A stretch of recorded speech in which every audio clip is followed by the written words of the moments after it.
All right, welcome back. I am burning the midnight oil right now and about to do a video, which is the byproduct of the fact that there's a drop tomorrow morning. I'm a little excited, and the fact that I realized I did like a summary of my favorite EDCs for the year, but not my favorite, just the knives that brought me the most pleasure all around for the year. And I'm gonna give an example, which is this Demco 80-20.5 Timascus, where it was definitely not my most carried, but it was one that I just enjoyed having in the collection more than others. And that's the premise here. Some of them are going to be the ones that are just, I enjoyed them because I carried them, some of them because they're rare, some of them because it was hard to get, or because when I got it, it surprised me.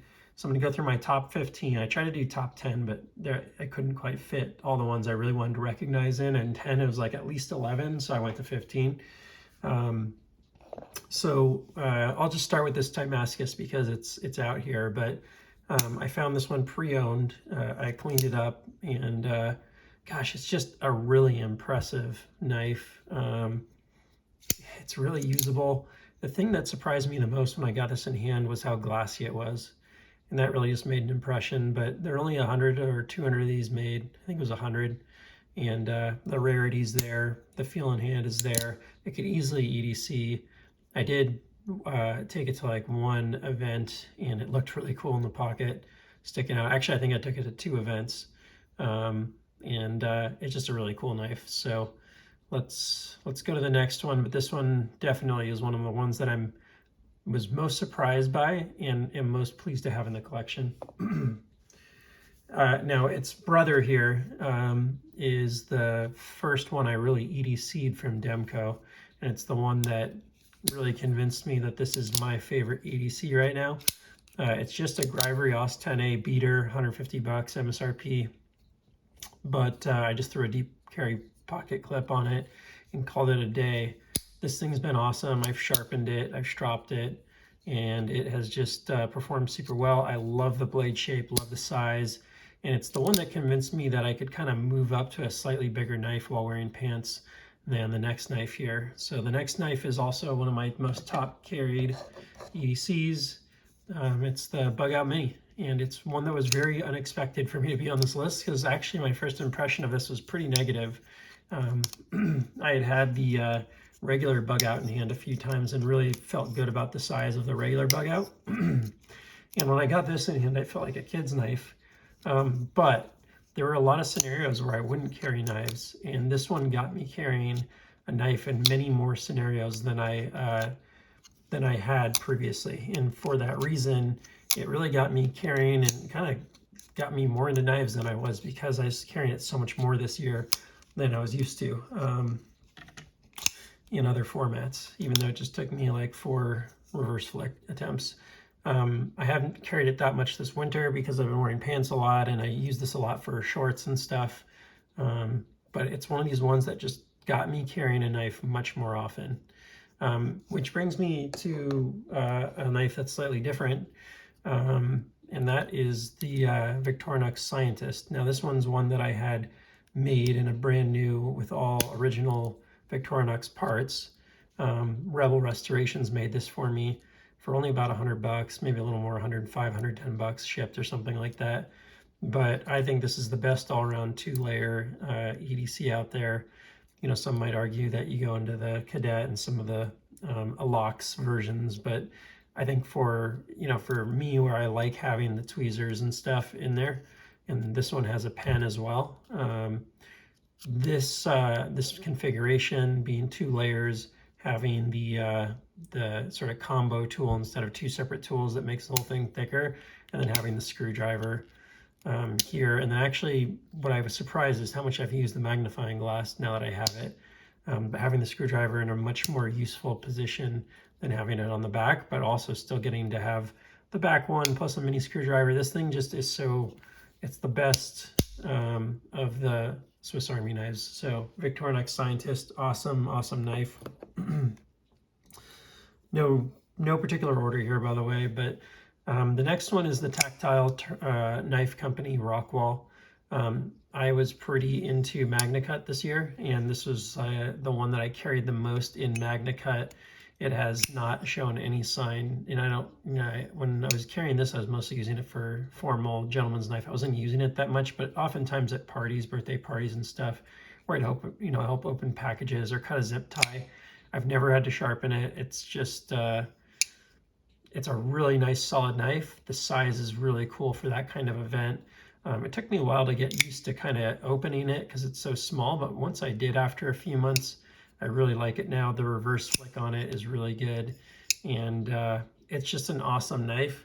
Now I'm going to bring out another one because again, this is just the top 15 in my collection, but this is a numbered Tactile Rockwall first 200 in the flipper, and you can see the milling's different, everything. Like there was literally a different factory and process when they made these original runs. So these are very limited. They also came with a numbered COA and a really cool, I don't know where it is here, but box, there it is. That had like a magnetic case. And I know this is kind of silly or whatever, but they milled this themselves in-house, and it's like a pretty cool, I don't even know what it's made out of, honestly, some sort of heavy plastic like a G10 or something, but a really cool case. And yeah, these two take 2 of the top 15 positions in my collection, which if you know my collection, there's definitely some nice knives. So it, you know, speaks to what I think of these knives and just sort of how much I enjoy having them, using this one and having the other one as a collector. Let's keep going. This one is a really interesting one. It is the Rockstead, and it is just a knife that you get in hand. It's the Higo 2. What is it called? The Higo 2 XCF, I think it is. An amazing finish on the blade. The rollout was so smooth. It was what I really kind of hoped Chris Reeves was, honestly. When I got my first Chris Reeves, they kind of got that here, and it's just such a cool all-around knife. The fit, the finish, the polish on the blade, the way that it rolls out like that, it's just a beautiful thing. And you know, a real piece of artwork that shows what someone can do if they take the time and put in the effort to really make something very, very nice. I got this particular one used for a very good price, as kind of like a knife I could actually leave here on the table without having to have it be in the safe and use for comparisons and stuff. It has remained dead center the whole time. It's super easy to work on with just 2 screws to open, and gosh, it's just an amazing, amazing knife. If you don't own a Rockstead, take a look around. Some people will use them, or, you know, keep them around, flip them and stuff, and then they'll sell them for half or 2/3 of what the price is new, and maybe you can get one. I should have pulled this one out when I was talking about the other bug out, but this one is the Blade HQ bug out. You can see this is 20 CV, a little bit of a different finish on the blade. It's a little shinier satin, but has a couple little differences. And I do really love the blacked out version on the normal one, and this is more of my user here, to be honest, in the S30V. But this particular one comes in G10, which addresses some of the, it's not 100%, but some of the feel in hand. This one just feels that much better in hand. I already think the bug out's pretty good in hand. But I think Blade HQ did here with the 20 CV and the G10 handles what the bug out really should be, especially at the price. Now, they charge more for it, and it's overpriced, to be honest, I think, for what it is. But if this knife, for the price of this knife, was this knife, I think that the bug out would continue to be one of the best knives. I think it is still the lightest, kind of most impressive EDC in that sense, but you know, let's just leave it at that for now. We're not going to debate that on this video. It's just a knife that I'm glad to have in the collection because they're fairly limited. Now, they did send out a second run of them this year, and then I became a little less proud to own this, but you know, nonetheless, it's a really cool knife, and I think what the bug out really should be.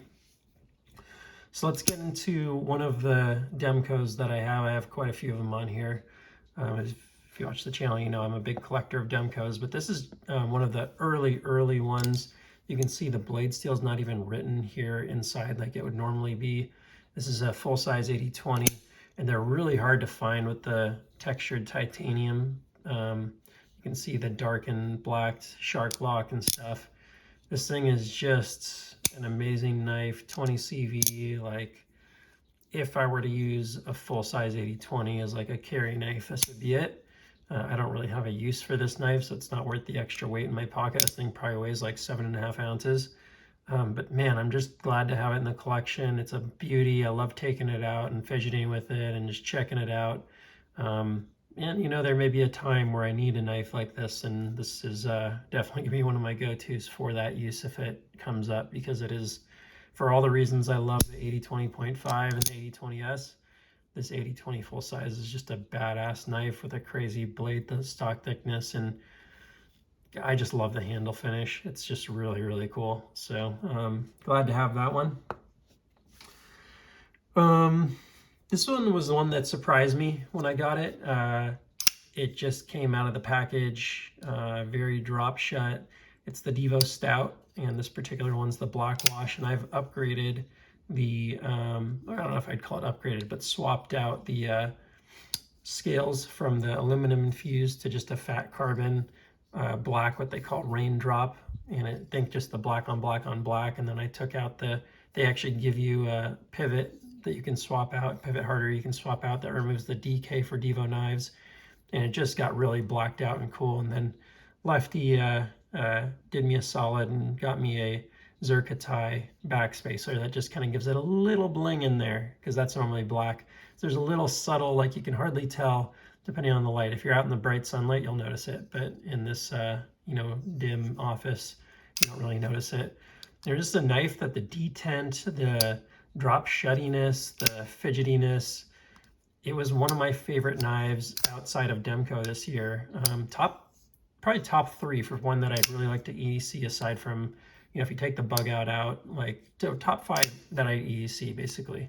You know, based on price and what it is. It's a 20 CV blade, and there's a lot to love here. So I was really impressed by it. I think the company's doing cool things, so I'm, you know, really interested in what they're doing and watching what they're doing. I think it's a little different how they're going to market, and represents potentially another era in the knife space, that you're seeing some trends around, you know, former reviewers, maybe even like myself, making knives. So I think a good transition from that one is to go to kind of my other favorite for the year, the Brown FSD. It's just an awesome freaking knife. I don't know what more to say than, if you have a chance to get your hands on this or a mini FSD, do it. You will not regret it. It is just a thing of beauty. I'm not going to go into it. I did a review on it. Please watch it. But the blade shape, the ergos, the finish, it's just a fantastic all-around knife. So many ways to deploy it. Remarkable what he did. And I live in Bellingham, Washington, and Brown has just done some really cool stuff right in Blaine, Washington, about 30 minutes from my house. And so for that reason, there's an extra special point. This may be one of my favorite knives in my collection right now.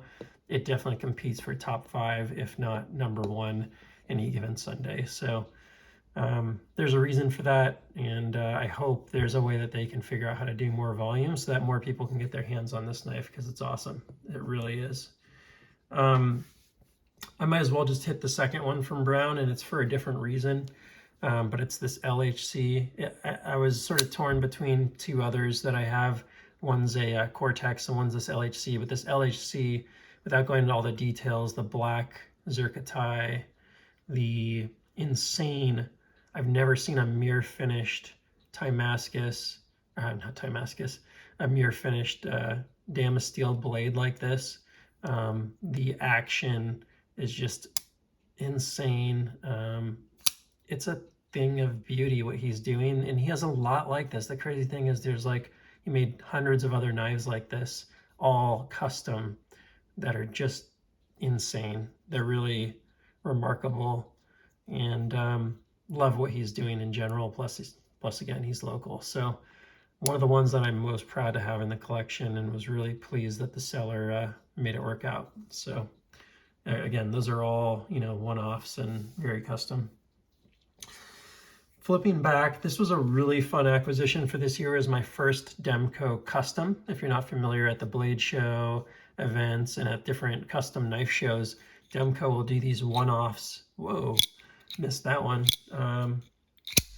they'll do these one-off hand ground Demco 8020s, and you'll see it up in here on the bottom side of the blade. It'll say HG and the year that it was done. Now, some of the early ones don't have that, but these are in MagnaCut, and it's the first Demco in MagnaCut. And just, I mean, you can see just looking at it, the crazy fit and finish, the creativity, the colors of the pocket clip and the hardware, the peanut, everything here is just very innovative, and it's Demco pushing, you know, their creative bounds, and it's just a really cool knife. And I was really excited to get my hands on it, even though I can't seem to effectively deploy it right now because it's past 2 a.m. We'll give you an excuse for that one. But wow, what a cool and amazing blade. And it was my first time. It's one of the most expensive knives I have, and my first time spending over $2,000 on a knife when I got it. So I might as well just go right to the next one, which is another Demco custom. This one is the Ultim, and just has some wild, you know, blue titanium under yellow Ultim. Makes some crazy, I think it's actually green titanium on this one. It makes some crazy colors, crazy, you know, if this thing hits the sun, and you've seen some of my videos or pictures on Instagram of the sun interacting with this, it's really something else. This also weighs about 2 pounds less than the one I just showed you, the titanium one, and it has a one-off blade shape, hand ground. They've never done one like this. It's like a Tanto, like a drop Tanto or something like that, and it's wild. Just an amazing knife. If I were to EDC one of my customs, this would be the one. It's you know, it's only like 5.5 ounces, and gosh, it is just a thing of beauty. So very, very neat knife, and just another display of the creativity that's coming out of Demco right now. And hey, it's MagnaCut. It's very, very cool. I think that leaves us with only one knife to go, and this is a knife that's going to be in my last video of the year, and I thought this would be cool for multiple reasons to get. This is the EXO, and it's a very limited one. You can see here serial number 11, and they only made 12 in this double edge, and I'm being very gentle with it because the idea is this is never going to be used.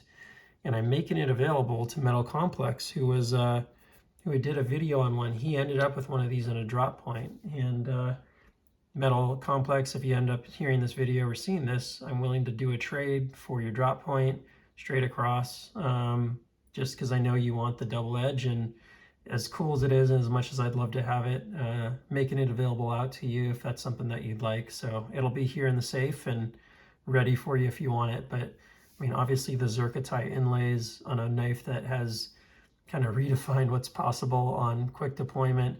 You know, the gravity knives have kind of hit the market in the last year or two. But this one, I think, is what Riyadh is doing, and how they're working with different companies to do one-offs and stuff.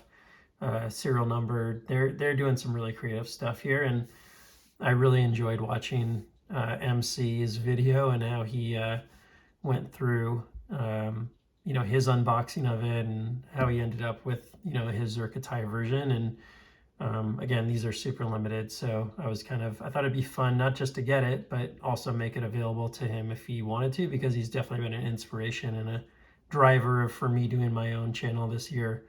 I think this is a knife that represents what he's all about, right? It is the ultimate gas station knife, pretty much. So MC, if you are hearing this, or if you are a friend, you know, wants to pass that message on to him, this thing is on hold and ready for the man himself, the myth, the legend. And it is new in box, and took me some time to track it down through a couple people that ended up with it in their hands. But I was very aggressive and trying to make sure people knew that I was trying to get it, and hopefully it'll be a help if MC really does want the double edge version. So let me know. So that's the top 15 knives that I enjoy having the most. Again, not necessarily that I enjoy carrying the most, not necessarily about using them or whatever, just as a collector, these are the top 15 knives that I am most glad that I have in my collection. They represent some part of my journey or something that I love about knives more than any others in the collection. They are either the most rare, the most expensive, the ones that I enjoy fidgeting with the most. There's a lot of different things that I like about these knives, but it's really the top 15s that earned a special place with me this year as I built out a pretty cool collection. I already had, I don't know, 30, 40 knives going into the year, and I've doubled that this year. It's been a big collecting year for me. And it's one that I'll never forget because I learned so much. And I went from, collecting just about anything to really collecting more high-end knives and taking my game to the next level in the knife collection world. So obviously started the channel this year, and a lot of these knives, made the channel pretty special and I think more interesting. So as I think back on this pretty interesting year in my knife collecting, and again, I started collecting these when I was very young, basically my knives from Cub Scouts all the way through today, and I've definitely given up knives along the way, but never, kind of stopped my interest in knives, definitely shifted it and morphed it, and there are elements that, exist today that didn't exist in other parts of that journey, don't get me wrong, but this 15, despite the terrible arrangement that I've put together here trying to display them, will probably stay in the collection except for that one if Metal Complex wants it. And, just always have a special place for me. So pretty cool to get them all out on the table like this. Now I got to go put them back together and try and get to sleep before 3 a.m. And then be up for the Demko drop at Blade HQ tomorrow. So we'll see how that goes. Appreciate the view. Please like and subscribe and comment and let me know if you have any knives you think I'm missing. There are a few that I feel like I am missing that I've been trying to get my hands on, but I think CFK, I do have an Evo Rotten in the mail. Would probably be pretty interesting on this list too, potentially, but not one that I have any experience with yet, so hard to say if it would actually get there or not. But in the meantime, this list I think is pretty remarkable, and there's a lot of other great knives here. I looked over a lot of them, and a lot of them checked a lot of the boxes, but not all the boxes to end up on this particular list. But there's some really cool ones throughout the rest of the collection that absolutely are special to me as well, but not quite on the same level of what these ones represented to me this year and what the impressions were and the use I got out of them from a carry perspective. So hope you enjoyed, and I will see you on the next one. Take care and all the best in 2023.